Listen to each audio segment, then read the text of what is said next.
បាទជំរាបសួរពុកម៉ែបងប្អូនទាំងអស់គ្នាថ្ងៃនេះបានមកមុខទៀតហើយបងប្អូននេះគឺឆាងាវ7តុំបងប្អូនឃើញទេបងប្អូនឃើញតំណងដល់ហើយស្មុខមុខតំណងហើយនេះបងប្អូនគ្រឿងផ្សំថ្ងៃនេះសម្រាប់មុខម្ហូបឆាងាវ7តុំគឺយើងមានងាវយើងមានខ្ទឹមហើយនិងម្ទេសបុកជាមួយគ្នាយើងមានត្រសក់សម្រាប់លក់អានឹងយើងហូបជាមួយហើយយើងមាន7តុំហើយគ្រឿងទេសអញ្ចឹងជាដំបូងគឺយើងបុកម្ទេសជាមួយខ្ទឹមមកហ្នឹងហើយពេលយើងបុករួចយើងដួសទុកម្ល៉េះសិនអានេះម្ទេសមួយខ្ទឹមយើងបុកសម្រាប់ទុកឆាវាហើយបន្តមកទៀតយើងយកងាវនេះយើងខ្ញុំបានត្រាំវាទុកមកធូបហើយជា10ទៅ15នាទីពេលត្រាំយើងដាក់ម្ទេសចូលដើម្បីឲ្យវាខ្ជាក់ដីចេញហ្នឹងហើយយើងដូរវាមកលាងវាទឹកពីទឹកណាបងប្អូនលាងវាមើលថាវាទឹកវាដែលយើងលាងនោះជប់ល្អហើយវារៀងជ្រះហើយអញ្ចឹងជប់ល្អហើយវាជ្រះហើយយើងលាងប៉ុណ្ណឹងបានហើយយើងយកវាទុកម្ល៉េះសិនបន្តមកទៀតយើងចាប់ផ្ដើមចិតត្រសក់សម្រាប់ធ្វើលក់វាបងប្អូនហ្នឹងហើយនេះយើងទុកធ្វើលក់ពេលដែលយើងឆាងាវរួចយើងអាចហូបជាមួយបានពេលដែលយើងធ្វើទឹកលក់ធ្វើអីទៅយើងអាចលក់បានហើយហាន់ចឹងមកហើយត្រសក់ខ្ញុំប្រើបន្តិចត្រសក់3ផ្លែជាងហូបតែ3ផ្លែបានហើយលក់មានត្រសក់ហ្នឹងឯងអត់មានអីផ្សេងទៀតទេខ្ញុំហាន់រួចខ្ញុំលាងមកខ្ញុំដាក់ចានទុកម្ល៉េះទៀតសិនដូចគ្នាហ្នឹងហើយបន្ទាប់ពីយើងលាងសម្អាតវាអស់ទៅយើងចាប់ផ្ដើមយកខ្ទះរបស់យើងចាប់ផ្ដើមឆាយើងដាក់ប្រេងឆាទុកឲ្យវាក្តៅបន្តិចទៅបន្ទាប់ពីវាក្តៅហើយយើងចាក់ម្ទេសជាមួយនឹងខ្ទឹមបុកមកយើងចូលរួចយើងកកវាទៅកកឲ្យវាសប់ចូលគ្នា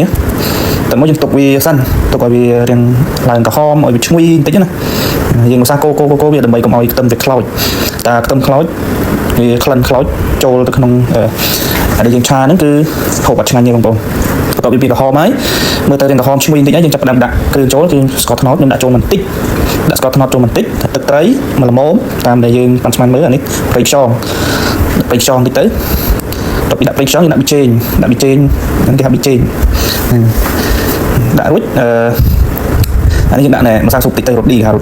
ដាក់ចូលថែមតិចទៅវាចូលជាតិគ្នាឈ្ងុយតែមកយើងកកទៅកកឲ្យវាសប់ចូលជាតិគ្នាអស់ហើយចាប់ផ្ដើមយកងាវឲ្យយើងយកមកចាក់ចូលបងប្អូនពេលដែលឆាចាក់ងាវចូលយើងឆាតែមកធូបចឹងមកហ្នឹងហើយឆាមកធូបហើយយើងបិទភ្លើងវិញណាដើម្បីបើសិនជាយើងចង់ហូបឆ្អិនអត់មានឈាមយើងឆារៀងយូរតិចក៏បានដែរតែបើសិនជាយើងចង់ហូបងាវនៅមានឈាមបន្តិចអ្នកយើងឆាដូចខ្ញុំចឹងមកយើងឆាឲ្យលើកចឹងមកលើកហើយយើងបិទភ្លើងហើយចាប់ដើមហែកមើលសិនហែកមើលបើល្មមថាយើងអាចហូបប៉ុណ្ណឹងបានយើងឈប់ឆាទៅប៉ុណ្ណឹងបានហើយណាហ្នឹងហើយឥឡូវនេះខ្ញុំល្មមហើយខ្ញុំយកប៉ុណ្ណឹងហើយខ្ញុំមានឈាមតិចនៅក្នុងងាវអានេះមិនឆ្ងាញ់បើឆ្អិនពេកអត់ទៅឆ្ងាញ់ទេអត់ទៅមានជាតិទេអានេះខ្ញុំបកមើលជួយបងប្អូននេះឈាមតិចហ្នឹងហើយប៉ុណ្ណឹងមកអែមមកឆ្ងាញ់បងប្អូនអូខេហ្នឹងហើយឥឡូវខ្ញុំយកប៉ុណ្ណឹងខ្ញុំបិទគេបិទអស់ហើយហើយនេះ7តុំដាក់ចូលក្រោយដោយសារភ្លេចចាក់7តុំចូលខ្ញុំដាក់ចូលក្រោយខ្ញុំកូរហើយទៅមកដួសដាក់ចានយើងមកដាក់ចូលក្នុងចានអូខេដួសរួចហើយដល់ពីដួសរួចហើយនេះយើងចូលមកដាក់ជាមួយទឹកជ្រលក់របស់យើងទឹកជ្រលក់គឺម្រេចខ្ចីអរគុណបងប្អូន